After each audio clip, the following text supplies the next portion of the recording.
अस्सलाम वालेकुम, कैसे हो दोस्तों। उम्मीद करता हूँ सब दोस्त खैरियत हैं। दोस्तों मैं मोहम्मद खलील डेरा गाजी खान से बात कर रहा हूँ।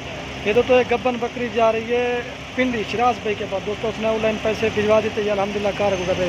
कोई भाई कहता है पैसे देते माल आएगा ये तो कार को करते। ये बीतल बकरी जा रही है पिंडी शिराज भाई के पास। दोस्तों उसकी बड़ी मेहरबानी, वो हम पर इस्तेमाल करता। पहले भी उसने जानवर मंगवाए थे, ये चीज़ से गब्बन बकरी है। क्योंकि भाई कहते हैं पैसे भेजते माल आएगा ये अल्हम्दुलिल्लाह कार का तरीका, तो उसकी मेहरबानी वो पैसे ऑनलाइन भिजवा देते। ये 2-3 दिन हो गए, एक दिन कल मैंने इसकी वीडियो लगाई थी, उसको पसंद आ गई, ये उसने ख़रीद ली थी।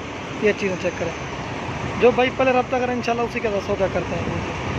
ये तो आप गाड़ी पे लोड करेंगे। हाँ शिराज भाई ये लोड कर रहे हैं। आओ ना मैं लड़वा आगे ना भाई वो खड़ खड़। हाँ शिराज गब्बड़ बकरी है राम ना। हाँ चिराग भी चेक कर लें आप, आराम आराम बिठा बिला। हाँ चिराग भाई ये चेक कर लें, ये एक ही बकरी। आप गाड़ी का नंबर दिखाता हूँ।